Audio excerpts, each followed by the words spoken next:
My first idea is like, how can I save words? Your product demo before Walnut, after Walnut. It's 7 words on one ad with a very strong visual message that will make people smile and understand the message at the same time. And that's how it all started. Hey everyone, Silvio Perez here, and welcome to today's episode of Behind the Ads, where we learn how some of the fastest growing companies approach digital advertising. Joining me today is none other than Emmanuel Cohen, VP of Marketing at Walnut.io. Welcome, Manu. Thank you for the invite. No, I'm super pumped to have you. Why don't we just start off at a very high level? Just what does Walnut do and who do you serve? Walnut allows anyone to create interactive and personalized demo. Basically, it's a tool for salespeople, and the goal is to basically allow them to customize their software for each and every customer. But that's the technical answer. If you want the real answer, is that buying software sucks. Meaning today, if you want to buy a software, right? Yep. You need to go on a website, screenshots, you can try the product, right? Then you book a demo, you go on a call with an SDR. He asks you 25 questions to qualify you, and then maybe you are highly interesting and you can really see the product on the call with an AE or some other salespeople, and then they show you, in the bad case, a generic PowerPoint. In the good case, they show you a demo of the product that rely on a very hard demo environment that a lot of people are working on.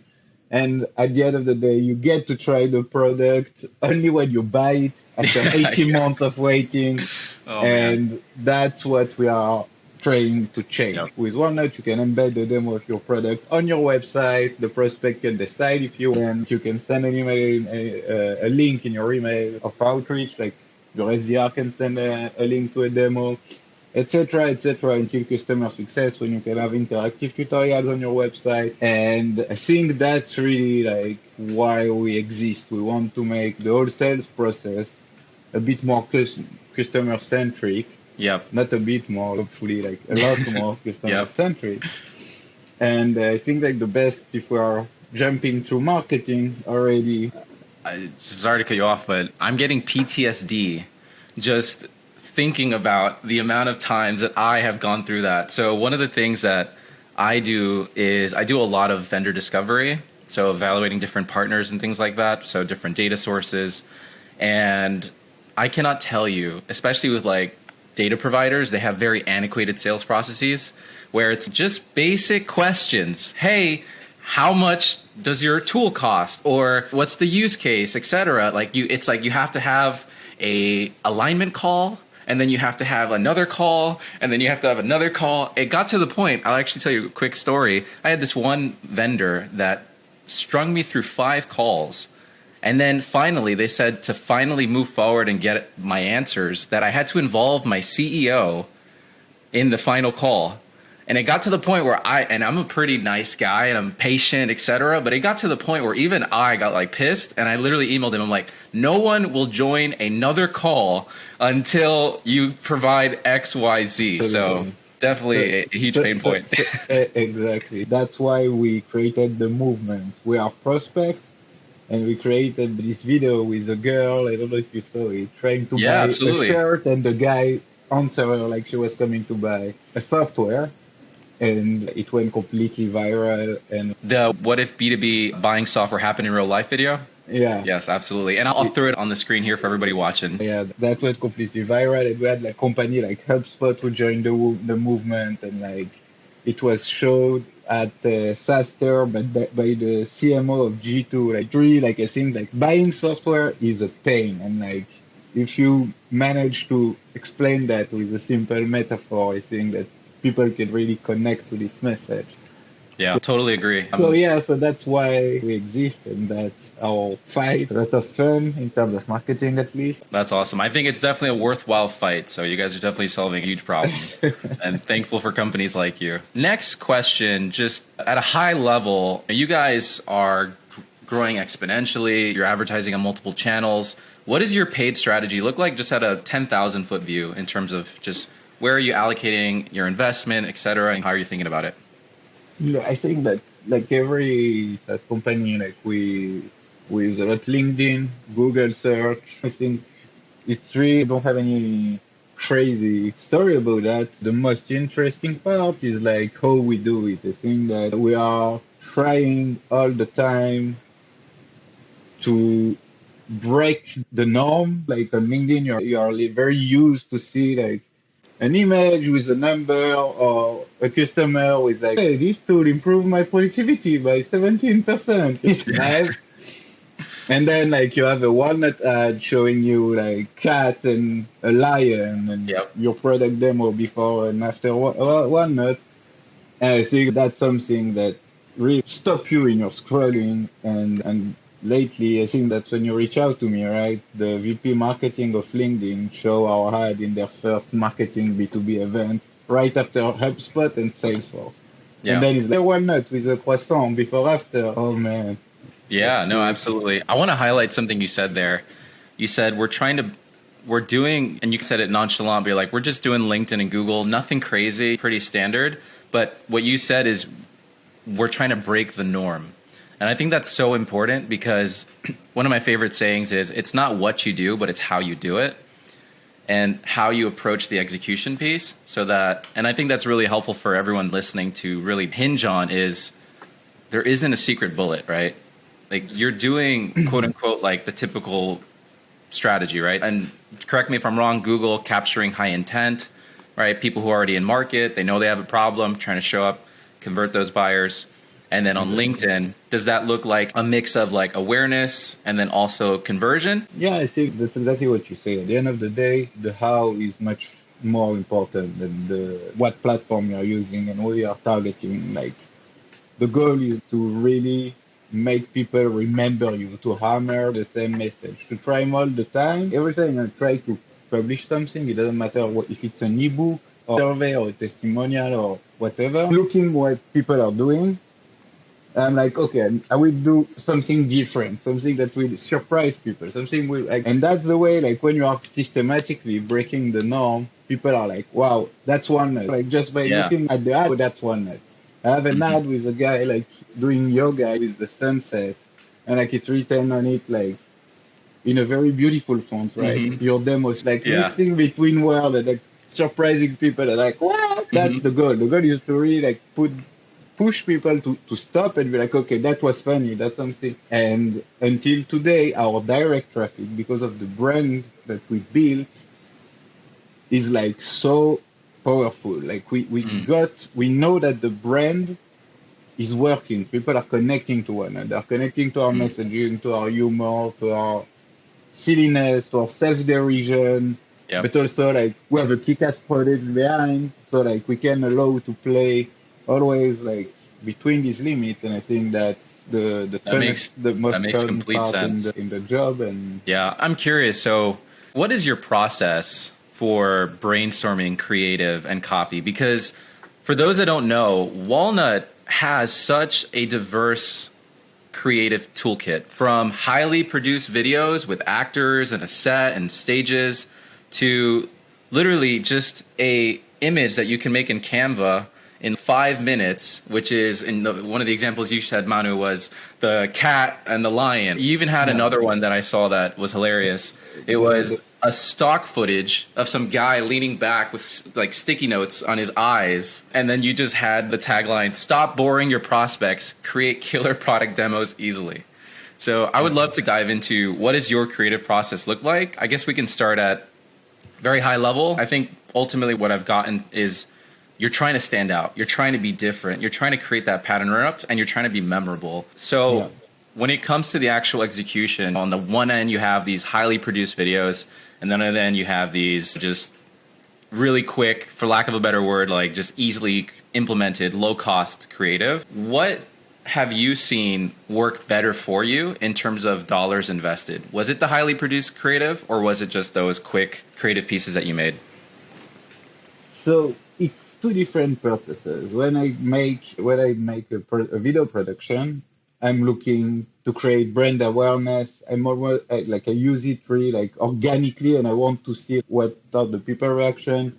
We made a few virals one, and like the goal is really like for people to connect with the brand and follow our page, come to our website, etc. I'm less looking to convert users. When I'm creating an ad, the goal is LinkedIn is very straightforward. You can see the conversion rate, you can see the cost per lead, and you can easily understand if your ad is working or not. To come back to your first question, what's the creative process behind it? So I started working on Walnut when we were 10 people. I was the only marketer. And no budget, no designer, nothing. So I did exactly what you said. I went to Canva. I was like, okay, what can I do that will make me on one side like laugh, and on the other side that will convey the message in the most simple and natural way. And that's I just thought about this to be honest, like the original idea was to have a wet cat and a dry cat. But the wet cat was too creepy, so I took a dry cat with a wig and a lion. And I was like, okay, how can we explain? Always like my first idea is like, how can I save words? You know, your product demo before Walnut, after Walnut, it's 7 words on one ad with a very strong visual message that will make people smile and understand the message at the same time. And that's how it all started. And then I created a lot of different creative that shows the same idea. One time with a croissant, one time with like all kinds of different things. Yeah. And I check the one that gets the better CTR, keep running. Same for, and sometimes I go the other way around. Just go to Shutterstock. And I'm like, okay, I need an image that make me react. And then I an image of a girl yawning and saying boring. Yeah. And okay, that's going to work on. But again, LinkedIn decides, not me. Like whatever the platform tell me, like the cost per lead is good and then the CTR is high, I'm like, okay, I want to do more of that. But yeah, it's a lot of, I worked before that at Wix. I was head of social media, Wix.com. And I played with social media all my life. Social media is my playground. I know what people react. That you put a cat, people will stop. There is nothing you can do. That's the sad truth of social media. Humor make people stop. I know, like babies, babies, yep. Of course. Now also identification. It's something people we live in a digital world and we're trying to find ways to connect. So that's why like on our page, we publish a lot of memes that like salespeople really like last week or 2 weeks later, 2 weeks before, we had one that get like 1,000 and something likes, which is like on LinkedIn.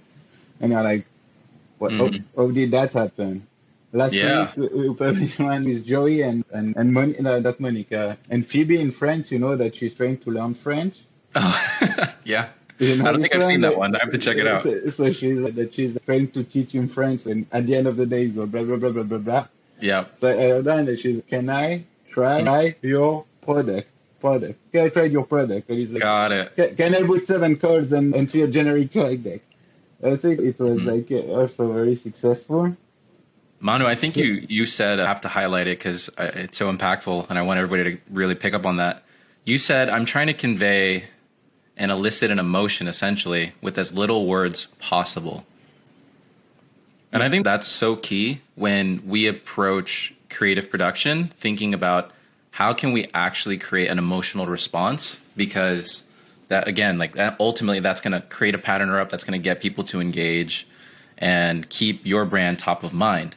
Now, I do want to play devil's advocate because I can already hear the people listening to this call and be like, well, Walnut is a fun brand. You guys can say things like your demo process sucks and it's boring, but I work in biopharma and I can't be as humorous. What would you say to folks that are maybe in that position? First of all, there are, I believe, industries that are a bit harder to play with. If you are in cybersecurity, you know what? I don't know. I feel like I personally don't think that if you look at the SaaS sales space, there are a lot of companies that are very funny. Just like a matter of, it's more of a choice. Who do you want to be? Do you want to be like the first student in the classroom who have perfect grades and show them to his friend to show them that he's smart? Or do you want to be the cool guy that makes people laugh when you create an identity, a marketing or a brand, which is the company's identity, you need to, first of all, put a part of yourself into it. You can't fake it. Yeah. It's very hard to try to be something. So it's a natural process. So yes, but I believe that almost every industry with the right approach can be funny. And I think that we are seeing in general, we are observing in the B2B world, a trend towards this kind of more human marketing. I won't do you the B2B, B2C, B2H kind of vibe that. Yep. But at the end of the day, it's business to human. If I'm VP marketing and if I see something stupid, I will laugh and I will be curious about who published it. Yep. And the VP sales here the same, and our CEO is the same, and everyone we react to have the same emotional and psychological trigger. That's not something you can control if you have a C on your title, right? It's not, there is no correlation between the title and the thing. But that's a great point. Yeah, I think being funny can't work as a standalone, right? It also needs to feel authentic and to surprise people, right? Because you need to, before you ask me about my creative process, I will just complete the answer I wanted to give you. When I do anything, if it's a video, it doesn't matter. I'm looking at what everyone is doing, trying to find what are the failures in the existing recipe. Here in Israel, when the high tech was exploding 2 years ago, right? So you had a lot of companies that did their employer branding campaign, right? And they were here like on yachts with like superstars and like showing off. I wrote an employer branding campaign for Walnut that was exactly like the opposite. I walk around the office with a dog and bother everyone, and it went also completely nuts. Like it was in Hebrew, so I can't show it to you. So really always try to find like these little details that are a bit absurd, right? And that you can use to your advantage. Great. I hope everyone took that away from here and you challenge yourself creatively to push the boundaries of what you can produce as far as creative goes, and don't let, in financial resources be a limiting constraint, right? Like you deal with the hand you're dealt, so to speak, and you make the best of it. Manu, you were the first marketer and employee 10. And you had to use Canva to create your first original designs. But if you look at Walnut's page today, they're still following like that similar playbook where they have these before and after contrasting ads. And in terms of creative production, that's extremely cost effective. I want to ask one question on the just reporting and measurement, especially you as a VP of marketing. Ultimately, how are you judging success? I know you mentioned as far as the testing goes, which like LinkedIn will determine what is successful in terms of CTR or like conversions, but like high level, how do you know that you are being successful with your paid advertising? First of all, at the end of the day, it's business, right? If we reach our business goal and if the VP sales is happy and if everyone is happy, it means that we managed to achieve our goal, right? It's really the bottom line. At the point. In terms of like my personal view, like on the different metrics, I'm looking at two things always. The first one is the amount of lead, if you reach your KPI in MQL, SQL, all this kind of thing that I believe that every marketer on the planet is obsessed about, right? Yep. But I also have a very qualitative view on my work. All right, I check every comment on my ad. I check how many shares my ads got. I try to see how people react to things. I try to understand what works, what doesn't work, how many messages the CEO get from other CEO that saw our ad and were like, hey man, what the fuck? So that's something that I'm always looking also for the qualitative aspect of what I do. If I see that I can have the best ad in the world, if no one talks about it, it means that it's not interesting enough, right? Or it's not surprising enough, or it's not smart enough, right? And at the end of the day, you can't outsmart, like you can't create any real difference in terms of strategy budget and target audience if you have the exact same than your competitor, right? Let's say you have the same budget, the same audience, the same everything, right? The only way to really stand out is the creative behind, and that's what I'm always like tracking. Every time I have a notification on LinkedIn, this guy commented on your ad, going and check, okay, what's the comment? Was it positive? Was it negative? Like mostly when you show your creative shown in conferences by people that you never talk to, CMO of G2, or as I said, VP marketing of LinkedIn, or companies that are showing that to their employees to tell them like, that's how we want you to do marketing. Yeah. This kind of untrackable, not measurable feedback, the qualitative one, is super important because it allows you to always improve what you are doing and trying to push the boundaries more and more. One day I'm telling you ahead, I will push it too far and it will be a failure, right? Yeah. But that's how you move forward, and that's how you succeed, right? Yeah, no, that's great context. What advice would you give anyone listening? Maybe they were in your position, they're first marketer, employee number 10, and they have to start up a new paid media program at their company. How would you guide them? I would say, Yoda, there is no try, right? So I think that marketing, the beauty of marketing is like you can try, nothing will happen. Everything is like, I made my first campaign on LinkedIn 2 years ago when I started at Walnut. I'm coming from content and creative. As you can hear, I'm not a user domain gen expert. I wasn't. And you try, you see what happens. It's only like a good opportunity to learn. If you fail, like social media will never remember anything you did. Like in a week from now, like even if you make the biggest failure in the world and you had a very bad post, no one gives a fuck. Excuse me, French. And like marketing is the best, is the place when you have the most room to try stuff, to be bold, to play with the copy. Like you need to see it as a playful art, not as a threatening discipline. You know what I mean? Like the more comfortable, the more you try, the more you will trust yourself. The more you trust yourself, the better the outcome will be. And I think that's the most wonderful thing about marketing. Everything, when you create a product, it's very hard to change it. You create a page on the website, you go to whatever website builder you are using, and you change the sentence. End of story. You publish a post on social media, it fails, people are angry at you, you erase the post. End of story. Things are simple. Don't freak out. Take it easy. I don't know if you ever heard of this, Manu, but I feel like you're going to like this. I'm a quote guy. I have quotes for everything in acronyms. And FAIL stands for first attempt in learning. Oh, good one. So it's all about embracing that learning and being able to iterate and adjust over time.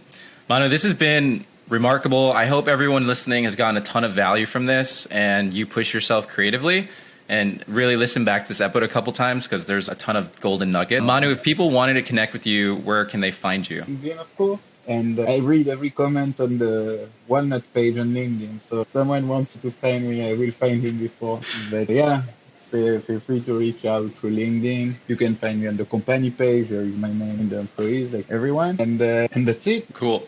Very amazing. Easy. I definitely recommend everyone here go connect with Manu after this and definitely check out Walnut. Really look into what they're doing. And I think they're a great company to add into your swipe file for inspiration of best practices and what to do with your ads. Manu, thanks again. You got it. Thank you, Silvio.